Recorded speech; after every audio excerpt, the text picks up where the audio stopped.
Выходной день – воскресенье. Временно исполняющий обязанности главы Республики Башкортостан Ради Хабиров отправился в очередную рабочую поездку. На этот раз в Уфу, в Центр спортивной подготовки. В Центре спортивной подготовки Республики Башкортостан готовят спортсменов высокого класса, национальных сборных команд для участия в различных международных соревнованиях, чемпионатах мира и Европы, олимпийских, паралимпийских и судолимпийских играх. Ради Хабиров в этой рабочей поездке с депутатом Госдумы России и чемпионом мира по боксу в тяжелом весе Николаем Валуевым. Здравствуйте.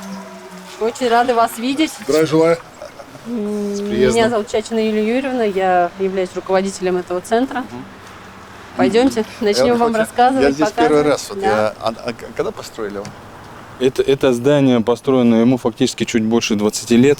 То есть оно было, скажем, таким началом нашего Центра спортивной подготовки, который занимается спортом высшего мастерства. Здесь есть небольшой бассейн, здесь есть, скажем так, восстановительный центр. И в основном здесь мы создали условия, в том числе для занятий наших спортсменов с ограниченными возможностями. Здесь есть спортсмен, и, скажем так, вот такой вот центр начала. Пожалуйста. Пойдемте. Не, мы гостей сперва. Я здесь посмотреть. Здесь у нас располагаются наши боксеры. Зал полностью адаптирован под них. Здесь у нас находится... Соревнования тоже здесь проводятся? Соревнования проводятся тоже здесь в настоящее время, да. Построен такой замечательный центр.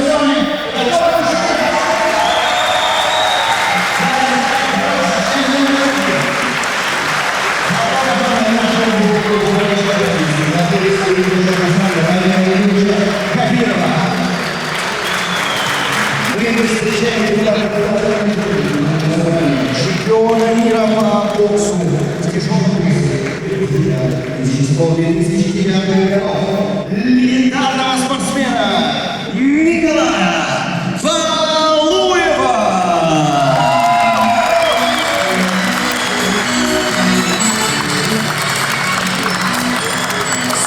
Ну что ж, дорогие друзья, откроет этот день, мне кажется, это будет очень символично.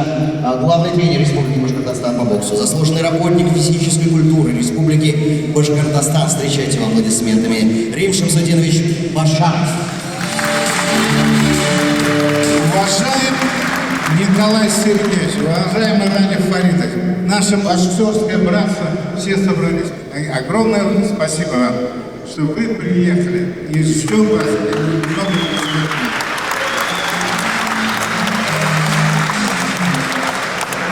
Вас приветствуем, и я думаю, что у вас есть тоже несколько слов для тех, кто собрался, чтобы познакомиться с вами. Уважаемый Ради Фаритович, дорогие друзья, братья, дорогие воспитатели, я рад приветствовать очередной раз.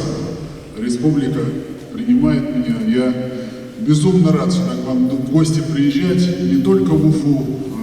Я уже наверное, такой частый гость. И сегодня для меня особенный день, потому что я приехал в храм бокса. Здесь по-настоящему действительно настоящий храм, потому что у вас здесь большой зал, просторный. И для занятий спортом, для занятий боксом он, наверное, наиболее подходит. Но с Ради Фаритовичем у нас были очень интересные разговоры. Но тут, наверное, скорее он больше прояснит, скажем, вам на эту тему больше информации даст. Есть очень хорошие задумки по развитию нашего любимого вида спорта в республике. Дорогие друзья, спасибо огромное за ваши аплодисменты. Мы сегодня пообщаемся. Мы обязательно подпишем всем, я надеюсь, хватит фотографии, сфотографируемся, проведем мастер-класс. И надеюсь, что в дальнейшем наше с вами сотрудничество и встречи продолжится. Спасибо вам огромное за то, что вы свой выходной посвятили спорту. И в преддверии Дня физкультурника хочу вас с этим поздравить. От всего сердца спасибо. Спасибо. Ради Фаритович, какая-то интрига сейчас повисла. Хотим комментарии ваши. Прошу. Добрый день, дорогие друзья. большим удовольствием сегодня с Николаем Сергеевичем прибыли к вам. Я ведь занимался, вот здесь ветераны, тренеры знают, как раньше мы занимались. Помните, если зал в торце, ковры были постельно, занимались борцы, значит, в другом торце боксеры занимались, или груши висели. А по субботам в игровой день мы рубились в регби. Борцы всегда побеждали, но вот, я шучу, конечно. Это была такая настоящая спортивная борьба. Нашей главной задачей, вот я про себя говорю, про нашу команду, мы очень сильно будем уделять внимание и уделяем, и будем поддерживать, развивать спорт. Вот мы с Николаем сегодня обсуждаем возможность открытия школы бокса имени Николая Валуева. Вообще, если говорить про республику и про Уфу, у нас очень много спортивных объектов начинает строиться. Значит, два больших объекта, которые уже в высокой стадии завершения проекта. Один — это дворец борьбы, но по сути это дворец борьбы в том числе будет дворцом, где будут и проводиться соревнования по боксу, потому что он именно адаптирован под большие соревнования единоборцев, то есть и боксеров, и борцов. Ну и мы там строим волейбольный, но там тоже будет место для проведения небольших турниров. Мы ведем сейчас переговоры, и фактически есть решение Федерации, Международной Федерации борьбы о проведении в 2021 году чемпионата мира по греко-римской вольной борьбе среди юниоров нашей республики в Уфе. Это большое событие будет. Ну а сегодня я спортсменам хотел пожелать быть мужественными, крепкими. Ведь бокс и борьба, она дается не для того, чтобы быть агрессивным человеком, она дается для того, чтобы защищать себя, защищать слабых и быть настоящим мужчиной. Тренерам, спасибо, низкий вам поклон за то, что воспитываете наших мальчишек. Но еще раз говорю, что вот, все свои силы я приложу, чтобы мальчишки вот занимались боксом, борьбой, плаванием, гимнастикой, всем, вот чтобы они росли нормальными мужиками, росли нормальными людьми. Успехов вам, ребята. Спасибо, Михаил. Высококлассные спортсмены, один из которых проведет для вас разминку, чемпион России, бронзовый призер Кубка мира, мастер международного класса по боксу Нияз Файзуллин. Давайте еще раз его приветствуем. С этого момента начинается спортивный. Можем руки держать только перед собой, можем и... Мы сейчас едем с Николаем, Сергеевич. Иван Замазанов.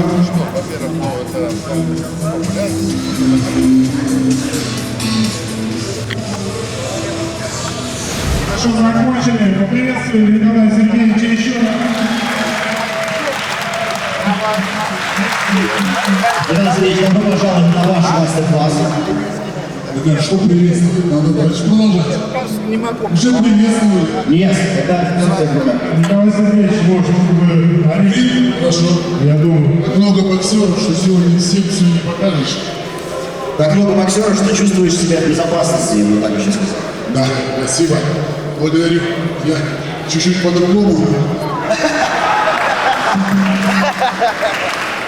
Делайте ровно так, старайтесь повторять движение, как вам это показывает тренер. Это очень важно. Относится, кстати, ко всем.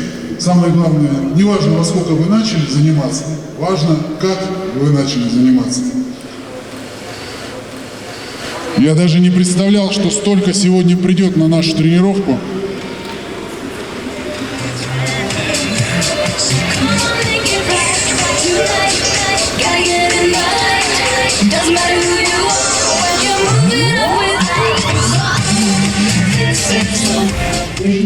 Ради Фаридович, а почему Николай Валуев у нас здесь, в Уфе? Он недавно к нам приезжал, мы обсуждали вопрос развития бокса в республике. Я ему сделал ряд предложений. И вот он уже их осмыслил. И идея была простая. У нас же мы вели большой спортивный объект на Камышлинке, центр спортивной подготовки. Я предложил ему, если он не возражает, чтобы дать некий такой ощутимый толчок для развития бокса, создать школу Валуева, да. Потому что это не просто там имя, это и методики, это и тренера, это большие спортивные мероприятия. Поэтому об этом был разговор. Вот мы сегодня приехали. Ну, я приехал посмотреть просто на ребят. Я давно не был. Вот, хотел посмотреть центр, я о нем много слышал. Но главная цель была, вот мы обсуждаем с ним вот эту историю. Ну и плюс тоже такая необычная история. Николай является одним из руководителей сейчас Федерации хоккея с мячом. Это тоже интересный вид спорта, поэтому он в том числе приехал обсудить перспективы развития хоккея с мячом. Здесь немножко все сложнее, но учитывая, что это тоже очень любимый вид спорта, который сейчас активно развивается и в перспективе может стать олимпийским видом спорта, я полагаю, что тоже есть о чем здесь с ним поговорить. А школа Николая Валуева будет у нас? Знаете, мы ему предложили залы, мы ему показали место. Вот он сейчас после тренировки поедет туда смотреть. А дальше его решение, но мне кажется, он согласен. Отлично, судя по тому, сколько очень много детей. Это даст толчок развития, опять же. Это опять даст толчок, чтобы вот все пацаны не по улице бродили, а вот в залах были с нормальными тренерами. Об этом речь. Вы как глава вот здесь, говорите, первый раз, у вас разговор состоялся? А я с тренерским составом, они мне рассказали, мы просто, по сути, совещание провели на ногах. Есть проблемы? Огромное количество. Прежде всего, очень маленькая зарплата тренеров. И нам сейчас трудно приводить в залы молодых тренеров, потому что они уходят, там, где побольше платят, это естественно. Поэтому вот сейчас обсуждаем, чем помочь. Спасибо.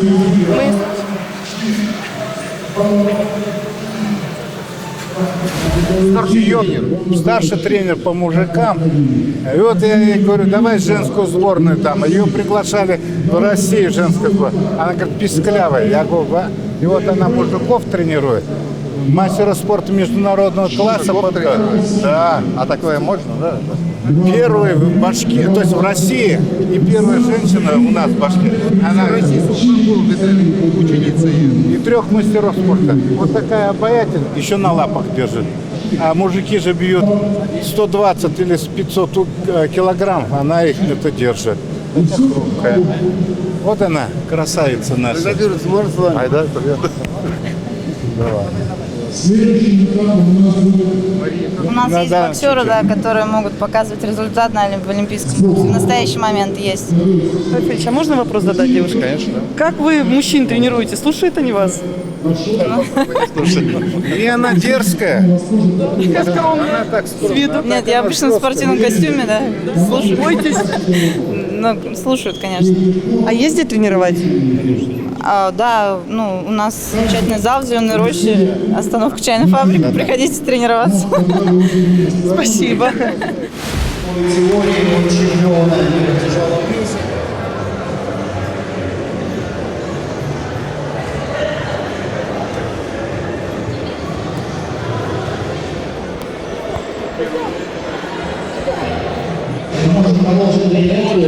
Николай, позвольте вопрос. Мы снимали вас в Питере, когда Ради Фаритович участвовал в секции, которую вы вели. Вы обещали приехать, приехали, мы безумно рады. Как вообще вам впечатление от Уфы, от ребятишек? Слушайте, на самом деле прекрасно все. Я очень рад со спортсменами общаться. Вот в основном, в особенности вот с такими вот замечательными будущими чемпионами. Потому что для них, наверное, все-таки это очень важно. Я помню себя молодым. Если бы к нам приезжали, иногда к нам приезжали чемпионы, мы начинали заниматься с таким повышенным энтузиазмом, приходили, нам хотелось быть на них похожим. Это непередаваемое детское чувство, о котором надо взрослым не забывать. Поэтому обязательно нужно приглашать спортсменов великих, чтобы они делились опытом. Просто-напросто вот это очень важно, поверьте. Вот такая простая вещь, руку-то придется мыть. Вот такая простая вещь для ребенка может стать отправной точкой в его судьбе, в его жизни. Школа, о которой говорил Ради Фаритович, вам она интересна? Вот все-таки есть у нас мечта школу Николая Валуева здесь построить? Смотрите, то, что мы пока, я видел на фотографиях, на видео, достойно. Мы еще поедем, посмотрим все это дело. Идея сама по себе хороша. Ради Фаритович сказал, что мы идею в любом варианте не замылим. Мы будем очень надеяться. В другом месте, но она будет. Очень вам благодарны. Удачи вам. Спасибо.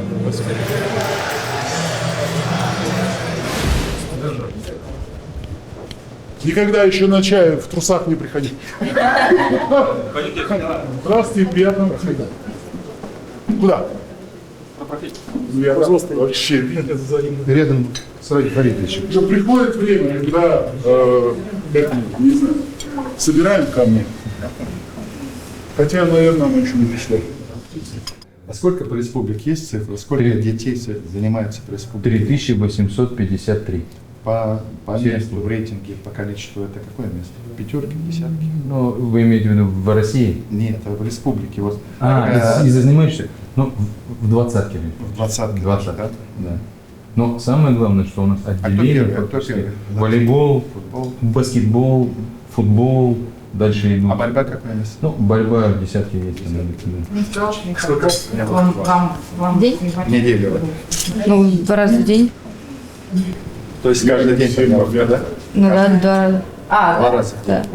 Утреннее учение, да, или как? Ну, утренняя зарядка или как? Ну, утренние тренировки, получается, и вечерние. Сколько времени? По времени, ну, 1,5-2 часа где-то. У нас что ситуация с диспансером физкультуры? Девочки проходят все, нет? Ой, очень плохо. Я готов доложить. Нам надо как-то Минспорт. Проблема очень серьезная, потому что закрывались. На Зорге он... Это не только... Он, который раньше был, где гостиница «Россия». Да, там. Да. На Блюхере. На Блюхере, да. Он единственный остался. Я туда сам лично ходил, да. То есть, слава богу, хоть его оставили. Сейчас стало- А не хватает или что? Нет, там не то, что там у них организация, врачей-то достаточно мало, Виктором это работает. Раньше наши спортсмены приходили в тот момент, когда надо было насылять. А сейчас они составили график, но такой график, что неудобно. 20 человек надо взять и привезти. В одно время. Я же 20 человек не могу всех собрать. У кого-то в школу. Боксеру перед соревнованием за 3 дня нужно проходить диспансер. Соревнования бывают в том, что надо очень... Там за месяц записываться. И в общем, они в свой график создали. Например, по нашему виде спорта уже это большая сложность. Ситуация такая. Есть госзадание, утвержденное Министерством здравоохранения, на 22 тысячи, значит, спортсменов. А у нас минимум занимается, то есть в наших спортивных школах, это 90 тысяч. То есть сегодня стоит вопрос о увеличении госзадания, значит увеличении финансирования. И тогда будет, то есть, фактически нагрузка очень большая на то госзадание, на тот объем финансирования, который утвержден. Там проблема в том, что диспансеры, как я предполагаю, нет все равно количества. Они на это время приглашают специалистов других лечебных учреждений. Вот давайте мы сделаем так. Да. Вот, я считаю, что просто подрулить надо. У нас министр здравоохранения очень толковый человек. Я прошу прощения, конечно. Мы приходили в диспансер, там специалисты всегда принимали, но обычно растягивалось на 2 дня, потому что, допустим, хирург в один день мог не быть, но на следующий день он обязательно был. Потом анализы? Да. Ну, конечно, анализы. Поэтому за 2 дня мы проходили полную диспансеризацию. Это недолго. Первое, по диспансеру, давай рассмотрим вопрос. Да. Второе, уже прорабатывая вопрос передачи школы нашего стрима последующим после этого боксерам. Да. Третье, по школе МВД поручение ему, чтобы он переговорил. Четвертое, что по школе, Николай Сергеевич сегодня посмотрит. Вы сами посмотрите, примите решение, я поддерживаю. Девочки, вам успех. Берегите себя, самое главное. Вы мне, как все-таки руководителю республики, интереснее, как будущие мамы на самом деле. Вот. Нам рождаемость надо повышать. Но в целом, конечно, вам успех в спорте. Это большое, тяжелое дело. Берегите себя. Ну, а потом берегите мужчин.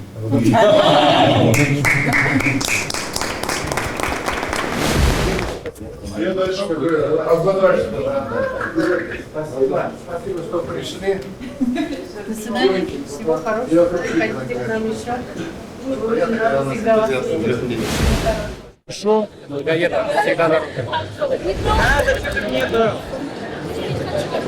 А у тебя будет большой. Спасибо большое. Скажите, пожалуйста, а вы участвовали в мастер-классе, который проводил Николай Валуев? Да. И как вам понравилось общение вообще? Мне понравилось то, что чемпион приехал к нам и с нами общался. Показал мастер-класс там. Будете рассказывать своим подружкам? Да, обязательно. Здорово. А что, у вас тоже хотите подписать? Да, это плакат. А что потом сделаете с этой фотографией? Повешу к себе где-нибудь. Ну, удачи. Давайте, ваша очередь. Знаете, что сделают девчонки с вашими фотографиями, сказали, признались? Честно, слов не знаю. Сказали, ну вот скажите, что вы сделали? Скажите, ну признайтесь. Не стесняйтесь. Повесить на стенку обязательно. О, спасибо. Спасибо большое.